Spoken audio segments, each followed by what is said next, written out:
اسے اپنی طاقت پر بڑا گھمنڈ تھا۔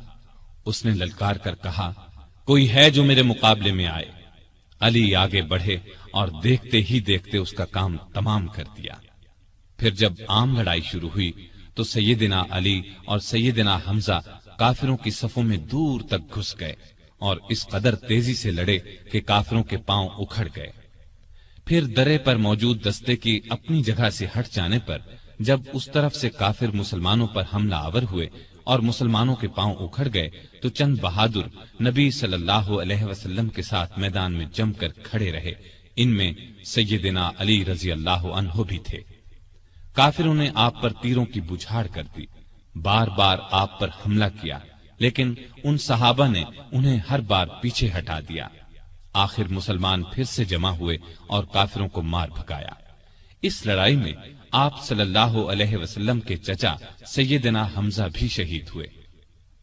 اس روز سیدنا علی رضی اللہ عنہ کے ہاتھوں کئی کافر مارے گئے۔ اس مہم کے شروع ہونے سے آخر تک سیدنا علی رضی اللہ عنہ آپ صلی اللہ علیہ وسلم کے ساتھ رہے۔ غزوہ خندق میں عرب کے نامی بہادر عبد ود نے جب خندق پار کر لی تو سیدنا علی رضی اللہ عنہ اس کے مقابلے میں آئے۔ وہ بہت بہادر سمجھا جاتا تھا۔ اس کے بارے میں خیال کیا جاتا تھا کہ وہ 1000 سواروں کے برابر ہے۔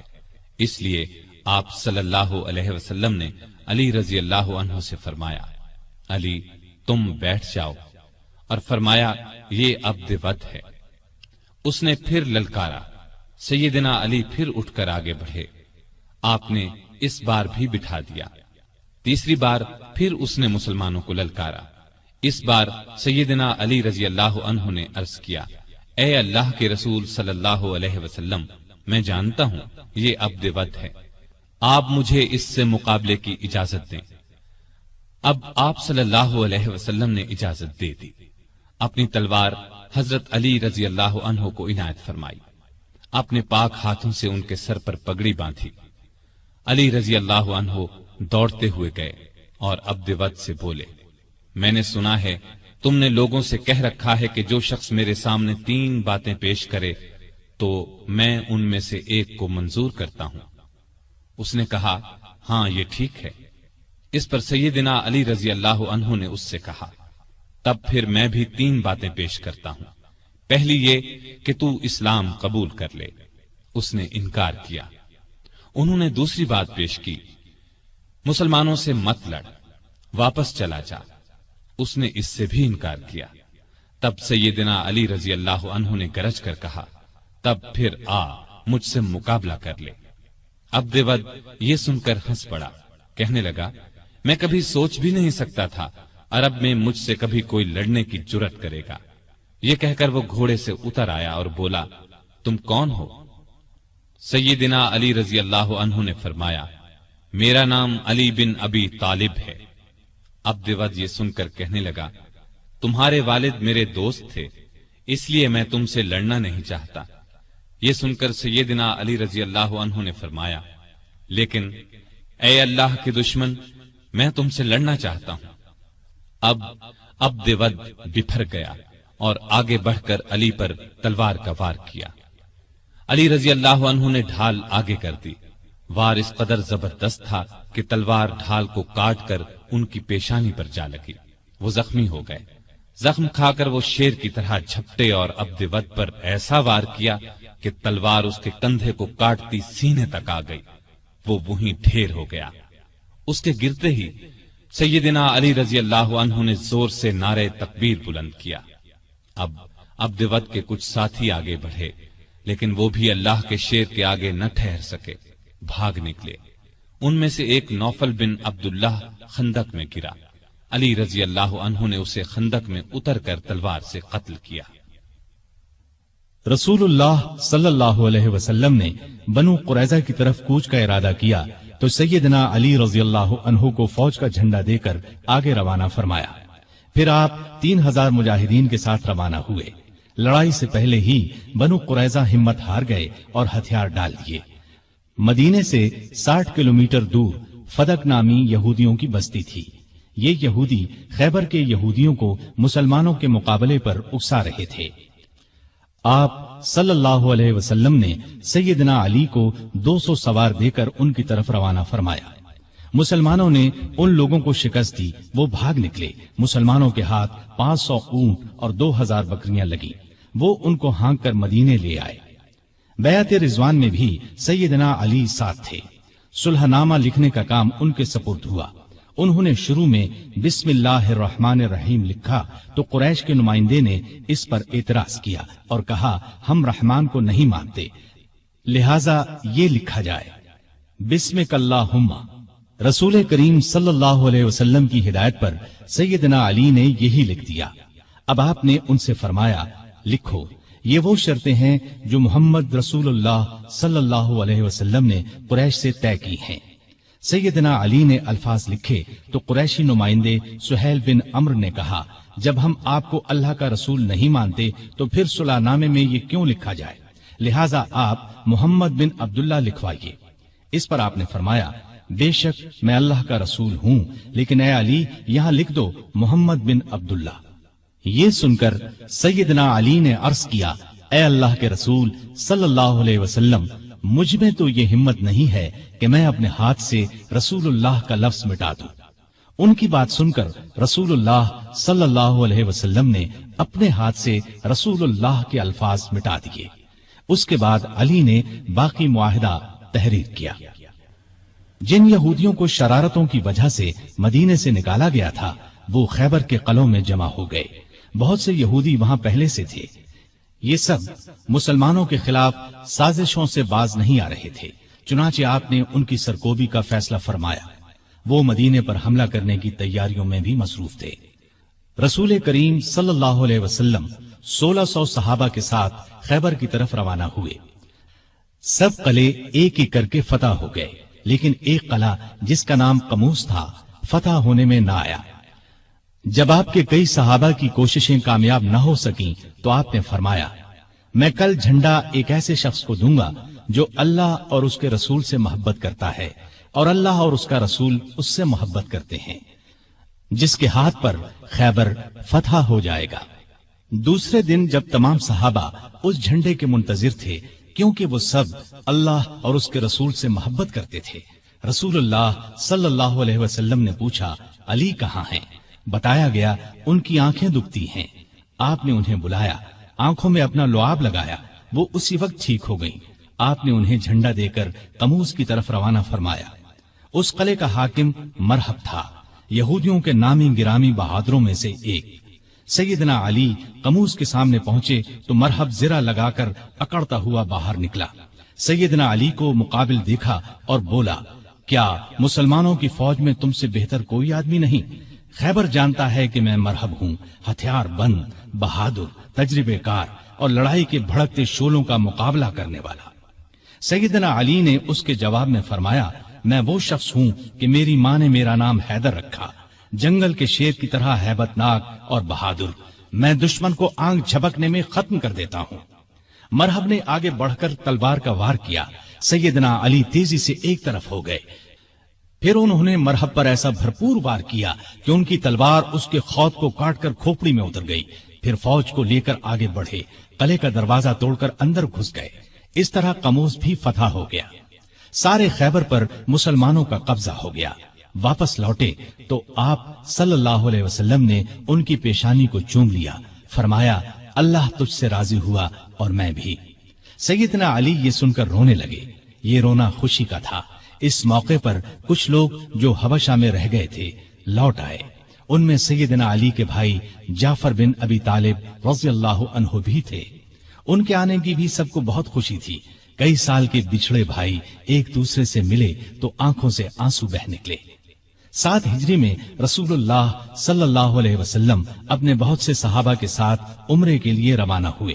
ان میں علی بھی شامل تھے۔ عمرے سے فارغ ہو کر مسلمان 3 دن بعد مکے سے نکل آئے اور مدینے کی طرف روانہ ہوئے۔ غزوہ موتا میں آپ کے بھائی جعفر بن ابی طالب شہید ہو گئے تو آپ کو بہت صدمہ ہوا۔ نبی کریم صلی اللہ علیہ وسلم نے آپ کو دلاسا دیا۔ ان کی شہادت کے بعد جعفر بن ابی طالب کے بچوں کی پرورش علی نے کی۔ ان کے بیٹے عبداللہ جوان ہوئے تو سیدنا علی نے اپنی بیٹی زینب کی شادی ان سے کی۔ مکے کی فتح کے موقع پر بھی سیدنا علی ساتھ تھے۔ کعبے میں رکھے ہوئے بتوں کو آپ نے توڑنا شروع کیا تو سیدنا علی نے اس کام میں آپ کا ہاتھ بٹایا۔ تانبے کے بت کو توڑنے کے لیے آپ نے علی کو اپنے کندھے پر سوار فرمایا۔ وہ بہت اونچائی پر تھا اور لوہے کی ایک سلاخ کے ساتھ زمین سے لگا ہوا تھا۔ علی نے اس بت کو بھی گرایا اور کعبے سے باہر پھینک دیا۔ مسلمانوں نے مکہ فتح کیا تو قبیلہ حوازن کے لوگ بھڑک اٹھے، ایک بڑا لشکر تیار کر کے مسلمانوں پر حملے کا ارادہ کیا۔ آپ ابھی مکے ہی میں تھے کہ ان کے ارادے کی خبر ہوئی تو آپ شوال 8 ہجری میں 12,000 مسلمانوں کو لے کر دشمن کی طرف روانہ ہوئے۔ حنین کے مقام پر دونوں فوجیں آمنے سامنے ہوئیں۔ دشمن نے یہ چال چلی کہ رات کے وقت آس پاس کی پہاڑیوں میں اپنے تیر انداز بٹھا دیے تھے۔ انہوں نے مسلمانوں پر اچانک تیروں کی بارش کر دی۔ اسلامی فوج میں مکے کے 2,000 ایسے لوگ بھی تھے جو کچھ ہی دن پہلے اسلام لائے تھے۔ وہ تیروں کی بوچھاڑ سے گھبرا کر پیچھے ہٹے۔ اس طرح ساری فوج بے ترتیب ہو گئی۔ صرف آپ صلی اللہ علیہ وسلم چند بہادروں کے ساتھ میدان میں رہ گئے تھے۔ ان میں سیدنا علی بھی تھے۔ وہ شروع سے آخر تک آپ کے پاس رہے اور بے جگری سے لڑتے رہے۔ جلد ہی مسلمان سنبھل گئے۔ انہوں نے پلٹ کر حملہ کیا اور تب دشمن کو شکست ہوئی۔ 9 ہجری میں آپ صلی اللہ علیہ وسلم نے سیدنا علی کو 150 سوار دے کر یمن کے قبیلہ بنو طے کی طرف روانہ کیا۔ وہ لوگ مسلمانوں کی آمد کی خبر سن کر بھاگ گئے۔ علی رضی اللہ عنہ نے بنو طے کا بت خانہ گرا دیا، بت توڑ ڈالے۔ اس لڑائی کے بعد مشہور سخی حاتم طائی کی بیٹی اور بیٹا عدی مسلمان ہو گئے۔ فتح مکہ کے بعد یہ خبر سننے میں آئی کہ روم کا بادشاہ مسلمانوں پر حملہ کرنے کے لیے پر تول رہا ہے۔ نبی صلی اللہ علیہ وسلم نے خود آگے بڑھ کر اسے روکنے کا فیصلہ کیا۔ آپ صلی اللہ علیہ وسلم نے اس موقع پر سیدنا علی کو اپنا قائم مقام بنایا اور خود 30,000 فوج لے کر روانہ ہوئے۔ بعض منافقین نے علی کو تانا دیا کہ وہ جنگ سے بچنے کے لیے نہیں گئے۔ اس پر انہیں رنج ہوا، ہتھیار لگا کر روانہ ہوئے، لشکر تک پہنچ گئے۔ نبی صلی اللہ علیہ وسلم نے ان سے آنے کی وجہ پوچھی تو عرض کیا، اے اللہ کے رسول صلی اللہ علیہ وسلم، میں نے شروع سے لے کر آج تک اللہ کی راہ میں لڑنے سے قدم پیچھے نہیں ہٹائے، لیکن معلوم نہیں اس مرتبہ مجھے جہاد میں شریک کرنے کے بجائے مدینے میں کیوں چھوڑ دیا گیا۔ یہ سن کر نبی صلی اللہ علیہ وسلم نے ارشاد فرمایا، اے علی، کیا تم اس بات سے راضی نہیں کہ تمہارا میرے ساتھ وہی تعلق ہو جو موسیٰ علیہ السلام کا ہارون علیہ السلام سے تھا، سوائے اس کے کہ میرے بعد کوئی نبی نہیں ہوگا۔ مطلب یہ تھا کہ جس طرح موسیٰ علیہ السلام کوہ طور پر جاتے وقت ہارون علیہ السلام کو اپنا قائم مقام بنا گئے تھے، اسی طرح میں نے تمہیں اپنا قائم مقام بنایا تھا۔ لیکن ہارون علیہ السلام نبی بھی تھے جبکہ تم نبی نہیں ہو سکتے، اس لیے کہ میرے بعد کوئی نبی نہیں آئے گا۔ آپ کا یہ ارشاد سن کر سیدنا علی خوش ہو گئے اور مدینے واپس ہو کر آپ صلی اللہ علیہ وسلم کی قائم مقامی کا فریضہ انجام دیتے رہے، یہاں تک کہ آپ تبوک سے واپس تشریف لے آئے۔ مکہ کی فتح کے بعد نبی صلی اللہ علیہ وسلم نے سیدنا خالد بن ولید کو حکم دیا کہ وہ یمن جا کر قبیلہ ہمدان کو اسلام کی دعوت دیں۔ وہ گئے، بہت کوشش کی، لیکن انہوں نے اسلام قبول نہ کیا۔ اب آپ صلی اللہ علیہ وسلم نے سیدنا علی کو بھیجا۔ آپ صلی اللہ علیہ وسلم نے قبیلہ ہمدان کے نام ایک خط بھی دیا۔ علی رضی اللہ عنہ نے وہ خط انہیں سنایا اور اسلام کی دعوت دی۔ اس خط کے الفاظ کا اثر ان پر ہوا۔ پھر سیدنا علی نے جو ان کے سامنے واز کیا وہ بھی بہت اثر انگیز تھا، چنانچہ ان لوگوں نے اسلام قبول کر لیا۔ سیدنا علی رضی اللہ عنہ نے یہ خبر آپ صلی اللہ علیہ وسلم کو بھیجی۔ نبی صلی اللہ علیہ وسلم نے سجدہ شکر ادا کیا اور فرمایا، ہمدان کے لوگوں پر سلامتی ہو، ہمدان کے لوگوں پر سلامتی ہو۔ ہجرت کے 10ویں سال نبی صلی اللہ علیہ وسلم نے علی رضی اللہ عنہ کو ایک اور قبیلے مزہج کی طرف روانہ فرمایا تاکہ انہیں اسلام کی دعوت دی جائے۔ آپ صلی اللہ علیہ وسلم نے ہدایت فرمائی کہ اس وقت تک تلوار نہ اٹھائی جائے جب تک تم پر کوئی حملہ نہ کرے۔ سیدنا علی رضی اللہ عنہ 300 سواروں کے ساتھ مزہج کے علاقے میں پہنچے۔ وہ لوگ لڑنے پر تلے ہوئے تھے، چنانچہ زبردست مارکا ہوا۔ آخر وہ لوگ بھاگ نکلے۔ اس کے بعد قبیلے کے سردار اور بہت سے دوسرے لوگ خود علی رضی اللہ عنہ کی خدمت میں حاضر ہوئے اور مسلمان ہو گئے۔ نبی صلی اللہ علیہ وسلم نے علی کو وہاں کا قاضی بھی مقرر فرمایا۔ آپ رضی اللہ عنہ چند ماہ وہاں رہے۔ اس دوران میں سیدنا علی رضی اللہ عنہ نے مقدمات کے فیصلے بھی کیے۔ ہجرت کے 10ویں سال رسول کریم صلی اللہ علیہ وسلم نے حج کیا۔ سیدنا علی بھی یمن سے آ کر اس یادگار حج میں شریک ہوئے۔ انہوں نے رسول اللہ صلی اللہ علیہ وسلم کے حکم پر قربانی کے اونٹوں کا گوشت تقسیم کیا۔ حج سے واپس آنے کے کچھ ہی عرصے بعد نبی صلی اللہ علیہ وسلم بیمار ہوئے۔ ہجرت کے 11ویں سال آپ صلی اللہ علیہ وسلم اس دنیا سے تشریف لے گئے۔ یہ صدمہ علی رضی اللہ عنہ کی زندگی کا سب سے بڑا صدمہ تھا۔ انہوں نے عباس رضی اللہ عنہ، ان کے 2 بیٹوں قسم اور فضل رضی اللہ عنہم اور ایک انصاری صحابی کے ساتھ مل کر آپ صلی اللہ علیہ وسلم کو غسل دیا۔ اس وقت انہوں نے نبی صلی اللہ علیہ وسلم کے جسم اطہر کو اپنے بدن سے لگا رکھا۔ قبر مبارک تیار ہو گئی تو سیدنا علی نے فضل بن عباس، اسامہ بن زید اور عبد الرحمن بن عوف رضی اللہ عنہم کے ساتھ مل کر نبی صلی اللہ علیہ وآلہ وسلم کو قبر میں اتارا۔ آپ صلی اللہ علیہ وسلم کے بعد مسلمانوں نے سیدنا ابو بکر صدیق رضی اللہ عنہ کو خلیفہ چن لیا۔ 6 ماہ بعد سیدہ فاطمہ رضی اللہ عنہا بھی اس دنیا سے رحلت کر گئیں۔ ابو بکر کو علی سے بہت محبت تھی، ان کی بہت عزت کرتے تھے، خلافت کے کاموں میں ان سے مشورے بھی لیتے تھے۔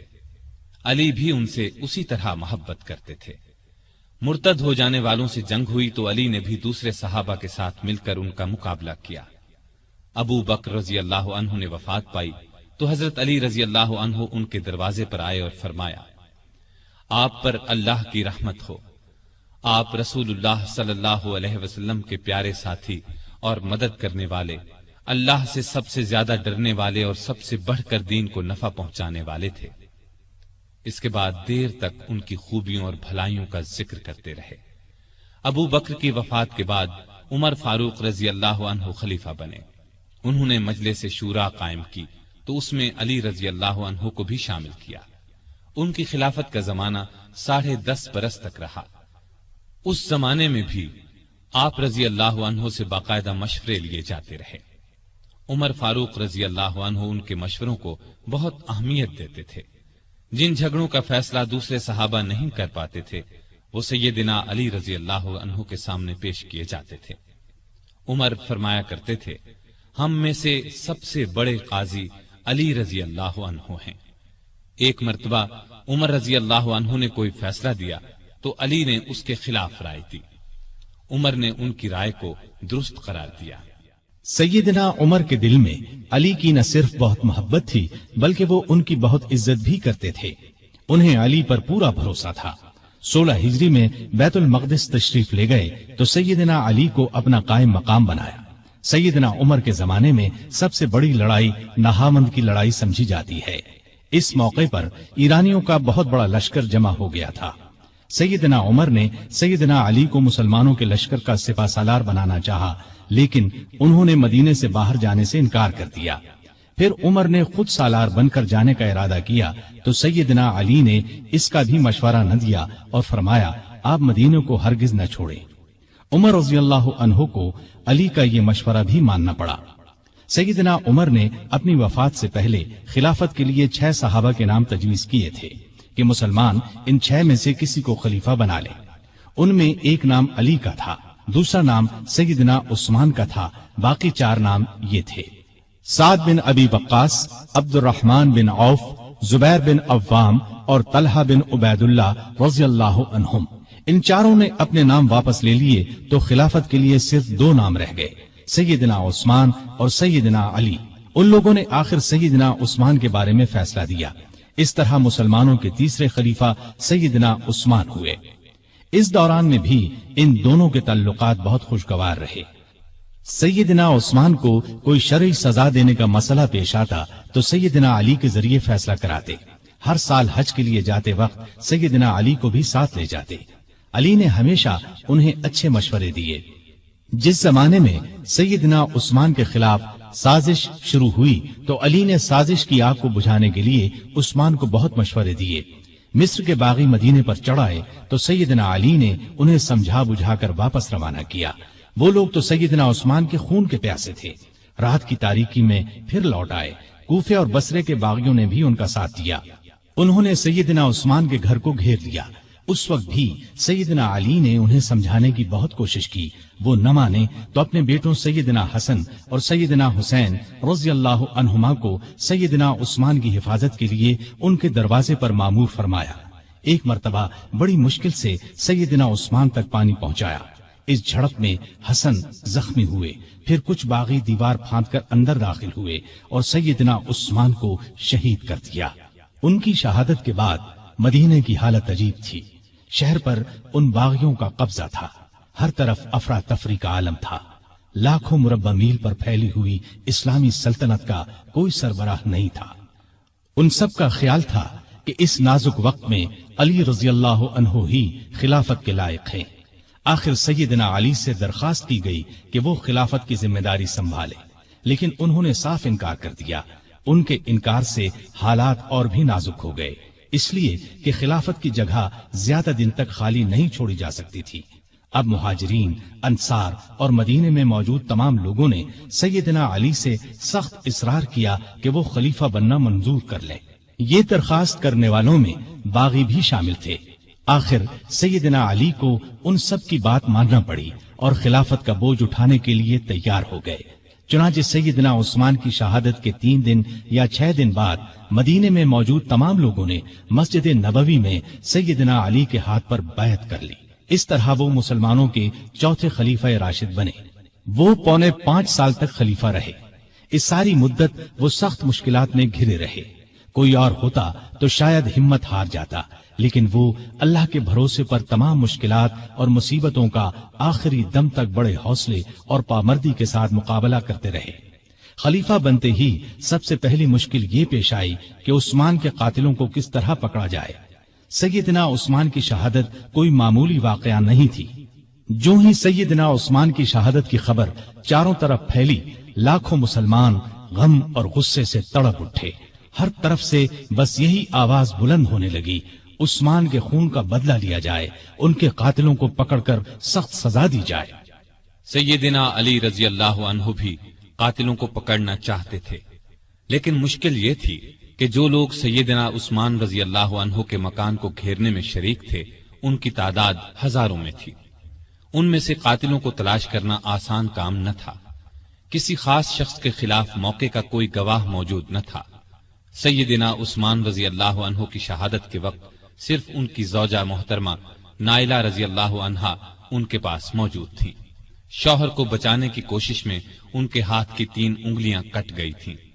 ان سے پوچھا گیا تو انہوں نے صرف اتنا بتایا کہ 3 آدمی اندر آئے تھے۔ ان میں سے ایک محمد بن ابی بکر تھے۔ یہ ابو بکر کے چھوٹے بیٹے تھے۔ والد کی وفات کے بعد ان کی پرورش سیدنا علی نے کی تھی۔ ان کے علاوہ 2 آدمیوں کے بارے میں نائلہ رضی اللہ عنہا نے بتایا کہ وہ انہیں نہیں پہچانتی۔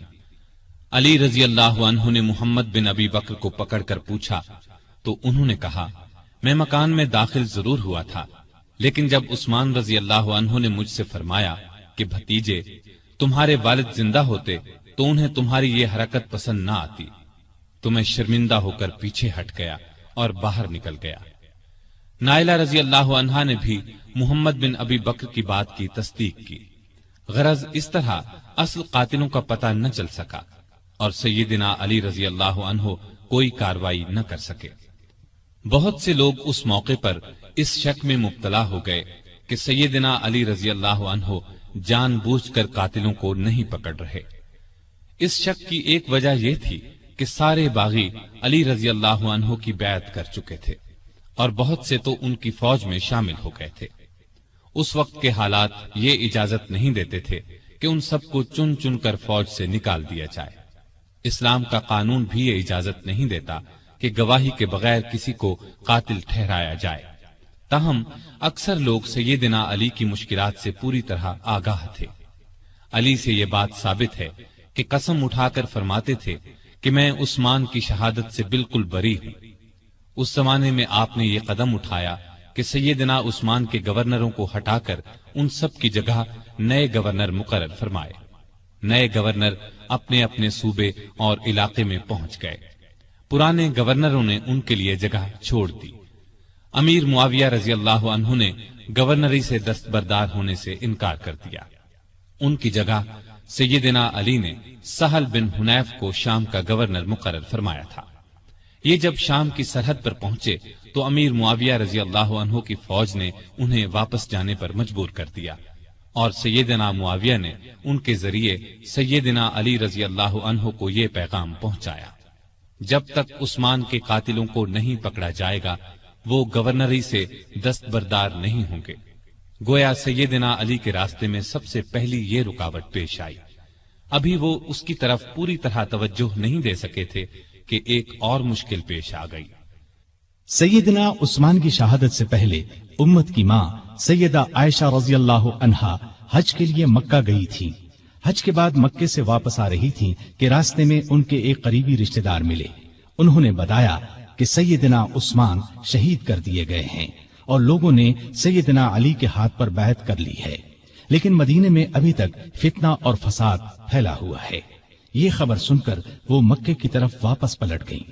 اتنے میں مدینے سے سیدنا طلحہ اور سیدنا زبیر بھی ان کے پاس پہنچ گئے۔ یہ دونوں بہت اونچے مرتبے کے بزرگ تھے، عشرہ مبشرہ میں سے تھے۔ انہوں نے بھی یہی بتایا کہ مدینے کے لوگ فسادیوں کے ہاتھوں پریشان ہیں، نہ تو وہ اپنی حفاظت کر سکتے ہیں اور نہ ان میں سیدنا عثمان کے خون کا بدلہ لینے کی طاقت ہے۔ مکے کے لوگوں نے ام المومنین عائشہ رضی اللہ عنہا سے واپسی کا سبب پوچھا تو انہوں نے فرمایا: عثمان مظلوم شہید کر دیے گئے اور فتنہ دبتا ہوا نظر نہیں آتا ہے، اس لیے تم فتنے کو دور کرنے اور شہید خلیفہ کے قاتلوں سے بدلہ لینے کے لیے تیار ہو جاؤ۔ اسی طرح اسلام کی عزت بچائی جا سکتی ہے۔ اس پر ہزارہا مسلمان سیدہ عائشہ، زبیر اور طلحہ کے ساتھ ہو لیے۔ اس لشکر نے بصرہ پہنچ کر اس پر قبضہ کر لیا۔ جب سیدنا علی کو خبر ملی تو وہ بھی اپنا لشکر لے کر بصرہ کے قریب پہنچ گئے اور صلح کی کوشش شروع کر دی۔ دوسری طرف سیدہ عائشہ نے اپنے آنے کی وجہ بیان فرمائی، علی نے اپنی مجبوری اور مشکلات بیان فرمائی۔ دونوں نے ایک دوسرے کی بات کو اچھی طرح سمجھ لیا اور قریب تھا کہ صلح ہو جاتی، لیکن بدقسمتی سے دونوں طرف کی فوجوں میں کچھ بدنیت منافق لوگ شامل تھے۔ انہیں اپنا فائدہ اس میں نظر آ رہا تھا کہ صلح نہ ہو، لہٰذا انہوں نے رات ہی کو جنگ چھیڑ دی۔ علی یہ سمجھے کہ عائشہ نے جنگ شروع کر دی، عائشہ یہ سمجھی کہ علی نے جنگ شروع کر دی ہے۔ اس طرح دونوں فوجوں میں جنگ شروع ہو گئی۔ دونوں فوجوں میں سخت لڑائی ہوئی۔ اس میں آخر کار سیدنا علی کو فتح ہوئی۔ فتح کے بعد علی نے ان کے بھائی محمد بن ابی بکر کو ان کا حال معلوم کرنے کے لیے بھیجا اور عام اعلان کرا دیا کہ بھاگنے والوں کا پیچھا نہ کیا جائے، لوٹ مار نہ کی جائے، زخمیوں پر گھوڑے نہ دوڑائے جائیں، جو ہتھیار پھینک دیں انہیں کوئی تکلیف نہ پہنچائی جائے۔ پھر انہوں نے خود سیدہ عائشہ کے پاس جا کر پوچھا: اے مومنوں کی ماں، آپ کا مزاج کیسا ہے؟ انہوں نے فرمایا: ٹھیک ہوں۔ اس کے بعد سیدنا علی نے انہیں چند دن بصرہ میں آرام اور آسائش کے ساتھ ٹھہرایا۔ پھر محمد بن ابی بکر کی نگرانی میں انہیں 40 شریف اور معزز خواتین کے ساتھ مکے کی طرف روانہ کیا۔ اس وقت عائشہ نے فرمایا: میرے بچوں، یہ لڑائی غلط فہمی کا نتیجہ تھی۔ علی سے نہ پہلے میرا کوئی جھگڑا تھا نہ اب ہے۔ سیدنا علی نے جواب میں فرمایا: آپ سچ فرماتی ہیں، آپ ہم سب کی ماں ہیں، آپ کی عزت کرنا ہم پر واجب ہے۔ پھر وہ مکے آ گئی۔ اس لڑائی میں عائشہ اونٹ پر سوار تھی، اس لیے اس لڑائی کو جنگ جمل کہا جاتا ہے۔ یہ لڑائی جمادی الاخر 36 ہجری میں پیش آئی۔ اس جنگ کے بعد عائشہ رضی اللہ عنہا ہمیشہ پشیمان رہی اور یاد کر کے روتی تھی۔ جمل کی لڑائی کے بعد سیدنا علی رضی اللہ عنہ نے چند دن بصرہ میں قیام کیا۔ پھر 12 رجب 36 ہجری میں کوفہ چلے آئے اور اس شہر کو حکومت کا صدر مقام یا دارالخلافہ قرار دیا۔ دارالخلافہ پہلے مدینہ تھا۔ یہ فیصلہ انہوں نے اس لیے کیا کہ مدینے کو فساد اور جھگڑوں سے بچایا جا سکے۔ اب انہوں نے پھر شام کی طرف توجہ دی۔ جریر بن عبداللہ کے ہاتھ ایک خط امیر معاویہ کو بھیجا۔ اس میں لکھا کہ تم بھی مہاجرین اور انصار کی طرح میری بیعت کرو۔ اس کے بعد قاعدے کے مطابق شہادت عثمان کا مقدمہ پیش کرو۔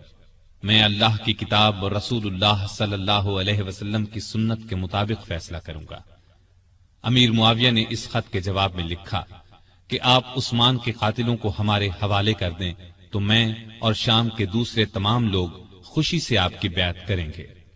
اس طرح کچھ مدت تک خط و کتابت کا سلسلہ چلتا رہا، لیکن صلح کی کوئی صورت نہ بن سکی۔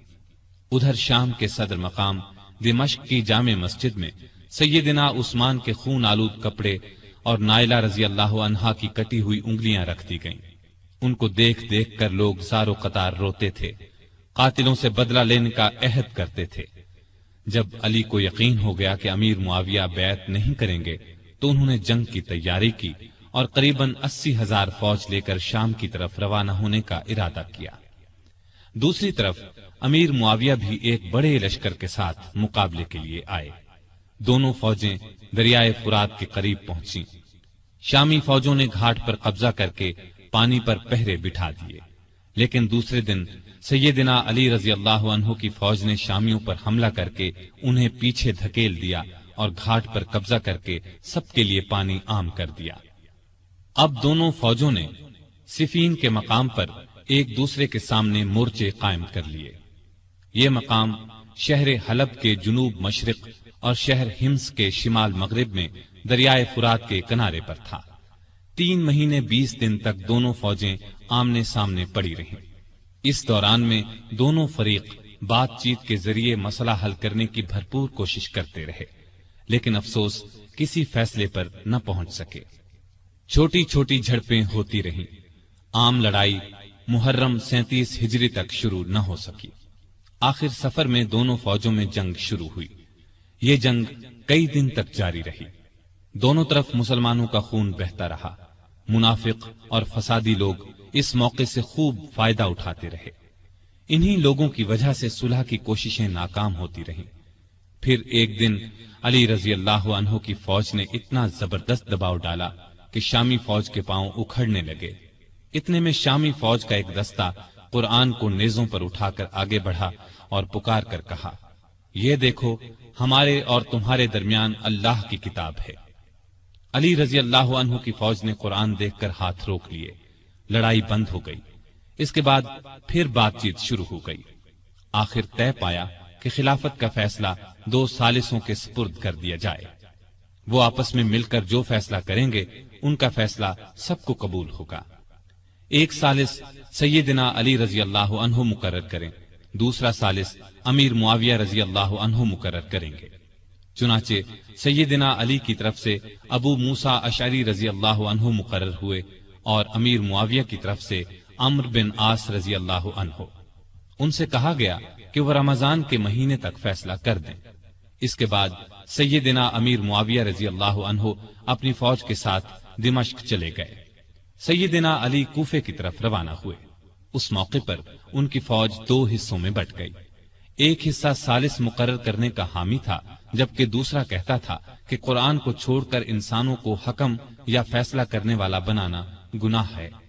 دونوں گروہ آپس میں جھگڑتے رہتے تھے اور بات بات پر تلواریں نکال لیتے تھے۔ علی رضی اللہ عنہ بڑی مشکل سے انہیں کوفہ تک لائے، لیکن 12,000 آدمی جو ثالثوں سے فیصلہ کرانے کے خلاف تھے فوج سے الگ ہو کر ہرورا کے مقام پر چلے گئے۔ ان لوگوں کو خارجی کہا گیا۔ دونوں ثالثوں نے جو فیصلہ دیا وہ ایک دوسرے سے مختلف تھا۔ سیدنا ابو موسیٰ اشعری کا فیصلہ یہ تھا کہ علی اور امیر معاویہ میں سے کسی کو خلیفہ مقرر نہ کیا جائے، انہیں چھوڑ کر مسلمان جسے چاہیں خلیفہ بنا لیں۔ سیدنا عمرو بن عاص کا فیصلہ یہ تھا کہ ابو موسیٰ اشعری نے علی کو خلافت سے الگ کر دیا ہے، میں ان کی جگہ معاویہ کو خلیفہ مقرر کرتا ہوں۔ اس پر ہر طرف شور مچ گیا۔ سیدنا علی کے حامیوں نے یہ فیصلہ ماننے سے انکار کر دیا۔ اب پھر سیدنا علی فوج لے کر دمشق کی طرف بڑھنا چاہتے تھے کہ خارجیوں نے ہر طرف فساد مچا دیا۔ انہوں نے جتھے بنا کر لوگوں کو لوٹنا شروع کر دیا۔ آخر علی رضی اللہ عنہ پہلے ان کی طرف بڑھے۔ نہروان کے مقام پر شدید جنگ ہوئی، 4000 خارجی مارے گئے۔ اس طرح خارجیوں کا زور ٹوٹ گیا، لیکن ان کی ٹولیاں آئے دن فتنہ برپا کرتی رہتی تھیں۔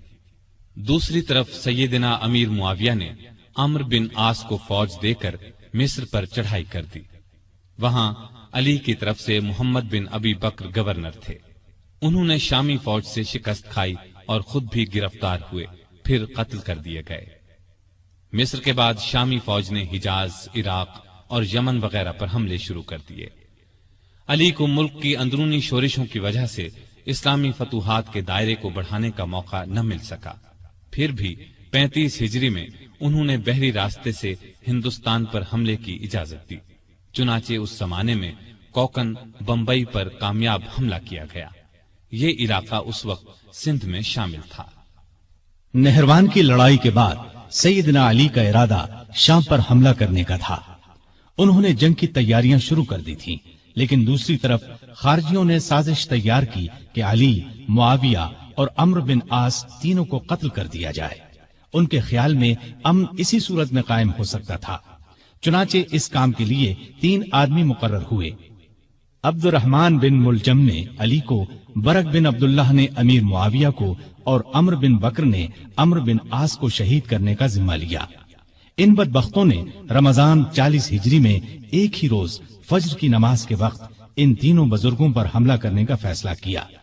مصر کے گورنر عمرو بن عاص اس روز بیمار تھے۔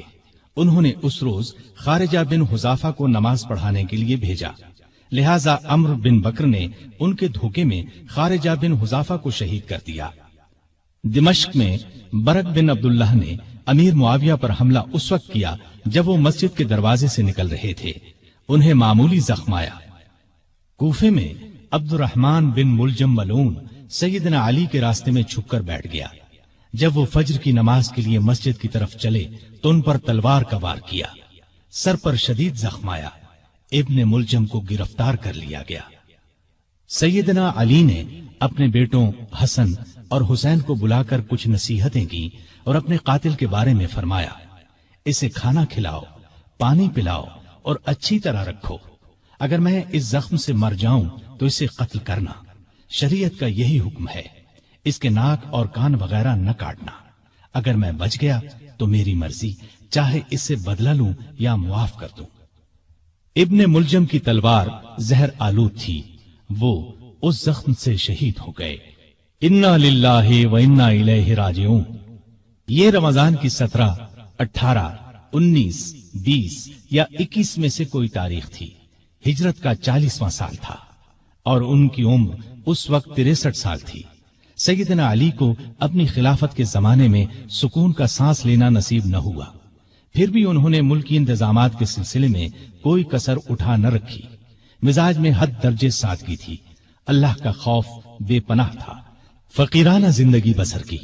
گورنروں اور افسروں کی سخت نگرانی کرتے تھے۔ کسی عہدیدار کے خلاف شکایت ملتی تو اس کے خلاف کارروائی کرتے۔ آپ کو عدل و انصاف کا حد درجے خیال تھا، سب سے پورا انصاف کرتے تھے، یہاں تک کہ اپنی ذات سے بھی انصاف کرتے۔ ہر ایک کے لیے ان کا دروازہ ہر وقت کھلا رہتا تھا، بلا روک ٹوک کوئی بھی ان کے پاس آ سکتا تھا۔ رعایا پر بہت مہربان تھے، ان کی بہتری کے لیے جو ہو سکتا تھا کرتے تھے۔ بازاروں میں گشت کرتے تھے، بیت المال میں جو رقم جمع ہوتی تھی کھلے دل کے ساتھ غریبوں، مسکینوں اور دوسرے حقداروں میں تقسیم فرما دیتے۔ غیر مسلموں کے ساتھ بھی اچھا برتاؤ کرتے تھے۔ بصرے کے گورنر عثمان بن حنیف نے کسی امیر آدمی کی دعوت قبول کر لی۔ آپ کو اطلاع ملی تو اسے لکھا، اے ابن حنیف، میں نے سنا ہے کہ بصرے کے ایک دولت مند نے تمہیں بڑی شاندار دعوت دی۔ تم نے یہ دعوت قبول کر لی اور قسم قسم کے کھانے بڑے اطمینان اور بڑے مزے سے کھائے۔ مجھے تم سے یہ امید نہیں تھی کہ تم اس قسم کی دعوتوں میں شریک ہوا کرو گے جن میں غریبوں کو پوچھا تک نہیں جاتا۔ اپنے حق سے زیادہ بیت المال سے ایک پیسہ بھی لینا حرام سمجھتے تھے۔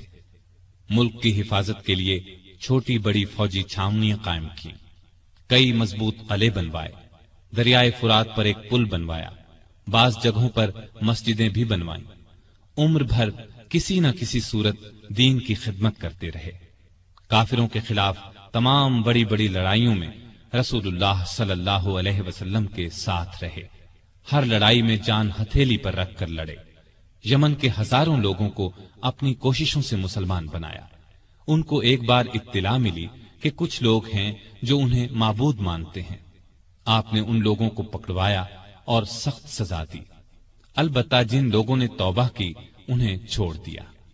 سیدنا علی رضی اللہ عنہ نے مثالی زندگی بسر کی، تمام زندگی معمولی سے مکان میں رہے، دروازے پر کوئی دربان نہیں ہوتا تھا، شان اور شوکت سے نفرت تھی، کپڑوں میں پیوند لگے ہوتے، پیوند خود ہی لگا لیتے، دکانداروں کو چیک کرتے تھے، اپنا وظیفہ اور دوسری آمدنی خیرات کر دیتے تھے۔ ایک دن اپنے خادم قمبر کو بازار لے گئے، اپنے لیے موٹا جھوٹا کپڑا خریدا، اس کے لیے قیمتی۔ اس نے کہا، میرے لیے ایسے کپڑے کی کیا ضرورت تھی؟ آپ نے فرمایا، بھئی تم جوان ہو، تمہارے لیے اچھا کپڑا ہونا چاہیے، میرا کیا ہے، بوڑھا ہوں، بازار سے سودا خود لاتے۔ زریر نامی شخص نے آپ کے دسترخوان پر سادہ کھانا دیکھ کر کہا، آپ کو پرندوں کا گوشت پسند نہیں؟ آپ نے فرمایا، خلیفہ کو مسلمانوں کے مال میں صرف 2 پیالوں کا حق ہے، ایک خود کھائے یا اپنے بچوں کو کھلائے، دوسرا اللہ کی مخلوق کے سامنے پیش کر دے۔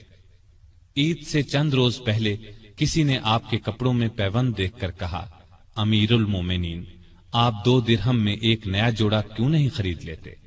آپ نے فرمایا، مجھے شرم آتی ہے کہ میں نئے کپڑے پہنوں اور کوفے میں ہزاروں آدمیوں نے پرانے کپڑے پہن رکھے ہوں۔ کہیں سے مال آتا تو تمام کا تمام تقسیم کر دیتے، اس میں سے اپنے لیے کوئی خاص چیز لیتے نہ رشتہ داروں کو ان کے حصے سے زیادہ دیتے۔